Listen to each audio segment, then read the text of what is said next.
Yo les gars, vous allez bien ou quoi? Bienvenue à tous les potes pour une nouvelle vidéo sur le mode Red Dead Online. Donc cette fois-ci, ça sera une vidéo présentation un peu plus complète, si je puis dire, que l'introduction, qui reste une introduction. Donc c'est-à-dire que on écoute, on regarde, on essaye de lire un peu tout ce que l'on voit pour essayer justement de s'informer au mieux.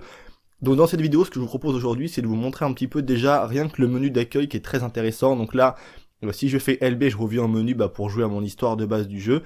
Et si je vais sur la touche RB, donc la touche de droite de votre manette, donc ça dépend après, c'est pas les mêmes touches au niveau de la PlayStation et de la Xbox, bien évidemment. Comme on peut le voir à l'écran, il y a plusieurs justement petites cases que l'on peut sélectionner avec cet encadré rouge qui est très stylé et qui rappelle beaucoup l'atmosphère de Red Dead, tu vois.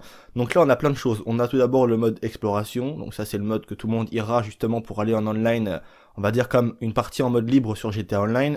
On se groupe donc pour rejoindre nos amis, pour jouer ensemble et justement faire un crew, entre guillemets. On a justement là la possibilité en fait de respawn un peu où est-ce que l'on veut. On a le mode d'exploration Ambarino, on a Le Moyne, on a New Hanover, enfin on a tout vraiment, New Austin, et également West Elizabeth, donc ça permet vraiment aux joueurs en fait de entre guillemets spawn dans une région bien précise du jeu, quoi, je pense et j'imagine. Je ne pense pas qu'il y ait uniquement que des petites maps qui soient, on va dire, Ambarino, Le Moyne ou quoi que ce soit, donc on va lire ce qu'ils nous disent.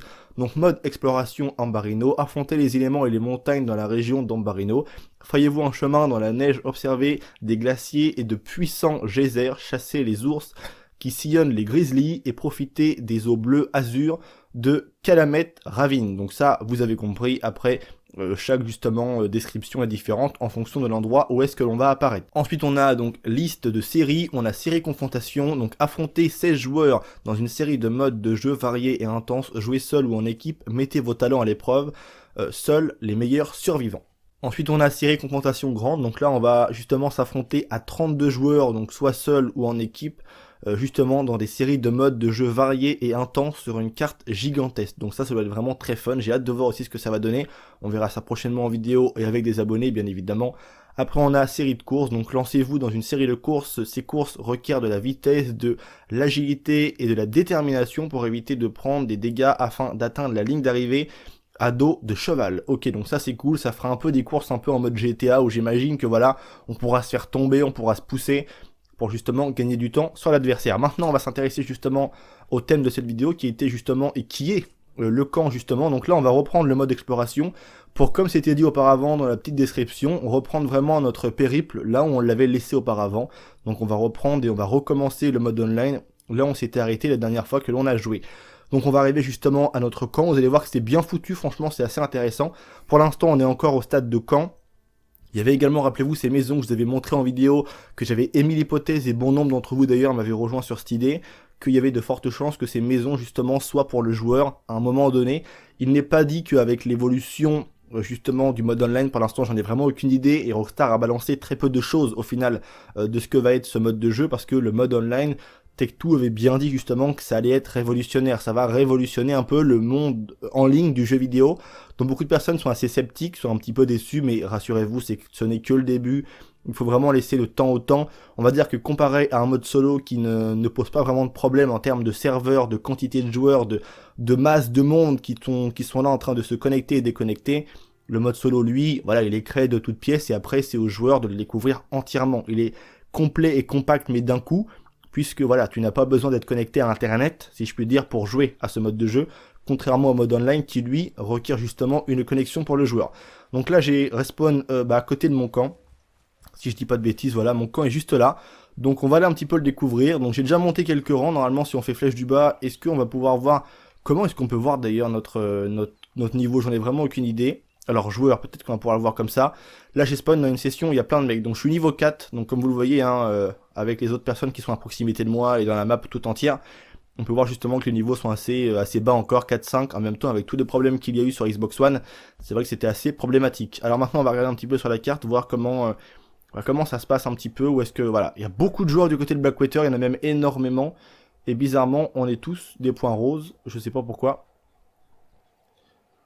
Peut-être après que la couleur peut être différente, mais j'avais en tout cas, je me rappelais qu'à l'époque, en tout cas sur GTA et les autres jeux, on avait des différentes couleurs justement au niveau de nos petits logos, si je puis dire, de nos petits repères sur la map.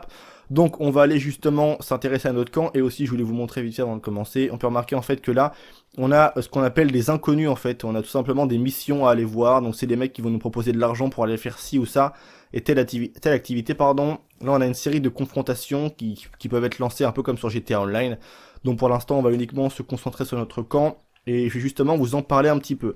Donc il y a une chose qui est assez intéressante, c'est que justement, est mis à disposition du joueur assez rapidement en fait. Donc on va prendre mon cheval, voilà, qui est juste ici. Ce n'est plus encore le même que j'ai pu avoir dans la première vidéo où j'ai fait de présentation du mode de jeu. Cette fois-ci c'est un cheval que j'ai eu justement en faisant une mission un petit peu après au final, qui m'a permis d'obtenir cette monture plutôt intéressante. Donc c'est un Tennessee Walker qui est bien mieux que le premier cheval que l'on te donne de base, qui très honnêtement voilà, fait un peu la gueule si je puis dire. C'est pas un cheval qui est très rapide. Donc on est parti, je vais prendre un petit chemin, on va aller justement au camp. Donc je suis assez content parce que même si ça reste une sortie du mode de jeu, avec les... Franchement j'ai peut-être dû jouer peut-être une petite heure ou 1 h 30, et très honnêtement c'est vraiment satisfaisant dans le sens où j'ai pas vraiment relevé beaucoup de bugs. Alors certes ça a vraiment, excusez-moi du terme, mais merdé avant que les joueurs puissent enfin jouer à ce mode de jeu, mais le truc que je me dis c'est que pour l'instant je suis dessus, comme vous le voyez il y a plein de monde avec moi sur la map. Bon, j'ai pas encore été, c'est vrai, m'approcher de beaucoup de joueurs, mais en tout cas quand on est de son côté et tout, on voit que voilà, ça bug pas, et au niveau de la connexion ça a l'air plutôt stable. Tout à l'heure j'ai fait une mission avec d'autres joueurs, et voilà, je trouve que c'était vraiment, on avait vraiment l'impression limite d'être en solo, avec d'autres PNJ, et franchement c'était vraiment très satisfaisant et très plaisant à jouer. Le gameplay est vraiment très fluide et très beau. Donc là, on a une petite maison qui est juste là, donc ça on s'en fiche un petit peu, hein, ça reste les maisons basiques du mode solo un peu du jeu. Là on arrive justement à notre camp. Alors, on va s'intéresser maintenant au camp et voir un petit peu ce que nous propose le camp entièrement. Donc là on peut se reposer près du feu, fabriquer, cuisiner, on peut faire toutes les choses, entre guillemets, qui concernent cette catégorie de choses là, à faire en solo, on le fait en online. Tu peux fabriquer des objets, cuisiner, faire plein de choses, bref, donc ça c'est une bonne chose. Toutes les biches ou les cerfs ou que sais-je que tu vas aller chasser, pardon, excusez-moi, le petit ch, il a du mal à faire le petit ch, et du coup tu pourras vraiment les cuisiner, les mettre dans ta sacoche, et ensuite justement te nourrir quand bon te semble. Donc là on a la sacoche comme vous le voyez, et on a voilà, des pommes, on peut la manger. Donc je vais manger une pomme, voilà, juste pour vous montrer en vidéo. Comme sur le solo, ça me redonne un peu de vie, voilà, c'est vraiment un truc de ouf. C'est comme les encas sur GTA Online, sauf que c'est bien plus poussé. Donc là, on a l'endroit où le joueur peut se reposer, où il peut justement aller voir dans sa garde-robe. Donc là, ça reste assez basique, hein. Bien évidemment, on va débloquer des choses au fur et à mesure du temps lorsque l'on va jouer. On a des chapeaux, enfin tout ça, plein de choses. La question que je me pose moi, c'est puisque l'on peut fouiller les ennemis, on peut faire comme en solo, en fait on peut les fouiller. Est-ce qu'on peut prendre leur chapeau si un chapeau nous plaît ou quoi que ce soit? Ça reste une chose à voir. Ensuite, vous allez voir que si je fais flèche de gauche, j'ai un catalogue qui m'est directement attribué. Donc il y a des armes, les munitions, accessoires, provisions, fortifiants, chasse et pêche, et également chevaux.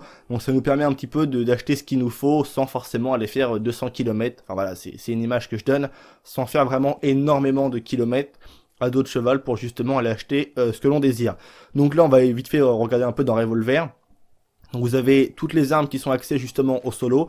Regardez bien justement avec votre version du jeu, parce que comme vous le savez, il y avait du contenu bonus et des choses qui étaient avantageuses, si je puis dire, pour certaines personnes qui avaient une version du jeu. Donc là, en l'occurrence, moi j'ai l'édition ultime, on peut voir que j'ai le pistolet volcanique qui est gratuit et plein d'autres armes.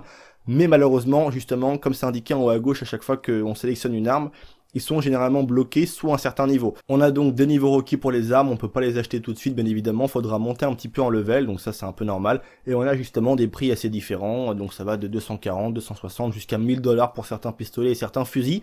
Donc ça après voilà, il n'y a rien vraiment d'intéressant là-dedans à en conclure et à vous montrer en vidéo, c'est juste vraiment pour vous montrer que on pourra acheter des armes un peu partout comme bon nous semble.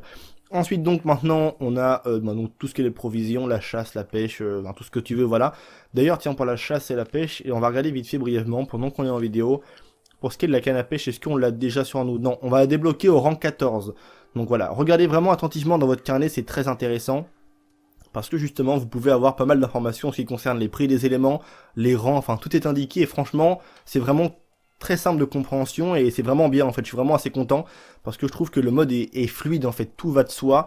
C'est comme Red Dead Solo maintenant, on va dire qu'on n'est pas dépaysé comparé à Red Dead Solo de base, donc ça c'est une bonne chose. Ensuite, on a justement cet endroit où là a priori on peut récupérer des livraisons, donc plein de choses comme ça on verra ça au fur et à mesure hein, du développement de notre camp bien évidemment. Et là on a donc cet homme qui s'appelle, j'ai oublié son nom, c'est Crips. et on peut justement regarder la boutique du campeur. Et on peut également aussi, entre autres, interagir avec lui. Donc c'est cet homme, Crips. Donc on a plein de thèmes, en fait, on peut un peu choisir. Donc comme vous le voyez, il y a certains thèmes qui sont bloqués à différents levels. On a également des thèmes que l'on a gratuits, comme Moi Survie, avec ma version du jeu. Donc ça, après, c'est à vous de voir selon votre version. On a des tentes différentes, regardez un petit peu ce que ça donne. Donc franchement, c'est bien, honnêtement. C'est vraiment un truc assez stylé. On a vraiment un choix assez varié, en fait, d'abri. Donc là on a un appentis couvert qui est énorme et on a donc cet appentis là. Donc après c'est à vous de voir lequel justement vous souhaitez mettre. Et on a le drapeau, on peut choisir également la couleur du drapeau, donc moi j'ai laissé de base rouge parce que voilà, le rouge ça me plaisait. On a également aussi le poteau de voyage rapide qui est très intéressant, donc ça c'est un truc qui est super cool parce que ça pourra nous permettre de se déplacer de notre camp jusqu'à un endroit souhaité, par exemple de notre camp jusqu'à Blackwater en fonction d'une distance plus ou moins grande, ça nous permettra vraiment de gagner pas mal de temps. Ensuite on a donc les tenues de Crips, donc de ces personnages que l'on peut modifier, après c'est à vous de voir, hein. Justement on a différentes tenues qui sont accessibles aux joueurs, donc ça dépend du prix, est-ce que vous souhaiterez ou non mettre de l'argent pour cet énergumène. On a cette tenue de survie, également aussi on peut payer avec un système de lingots d'or, justement ce qui nous permet en fait d'acheter également aussi des objets sous une manière un peu différente, mais c'est la même chose, puisqu'il y a, je le rappelle, les chasses au trésor qui sont disponibles dans le jeu, des missions secondaires qui vont interagir avec plein de personnages. Enfin voilà, c'est un mode qui est très complet et c'est... What the fuck, qu'est-ce qui s'est passé? Donc comme j'étais en train de dire, c'est vraiment un mode qui est très intéressant et Rockstar a fait vraiment très bien les choses. Et très honnêtement, pour l'instant c'est que le début et je suis vraiment très content de ce que Rockstar nous propose là. Donc là on a un peu des ennemis partout. Et par la suite justement en vidéo je continuerai mes missions et mes aventures en fait à vous les partager en vidéo. Donc par exemple cette petite mission là que j'ai à faire où je dois aller voir Orlais, bah, j'irai la faire avec vous en vidéo.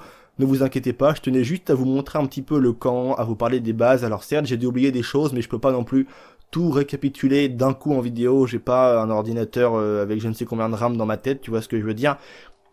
Donc du coup je pense que voilà, grossièrement je vous ai présenté les choses pour vous montrer un peu comment ça fonctionnait. Et moi la chose qui me satisfait le plus c'est le catalogue, parce que je trouve que voilà c'est cool et on l'a vraiment au tout début du jeu, pendant vraiment le commencement de Red Dead Online. Donc c'est tout pour moi, j'espère que ça vous aura plu. Après c'est à vous de faire votre argent, de faire tout ce qu'il faut pour vraiment avoir une vie paisible justement sur votre camp et aménager ça comme bon vous semble.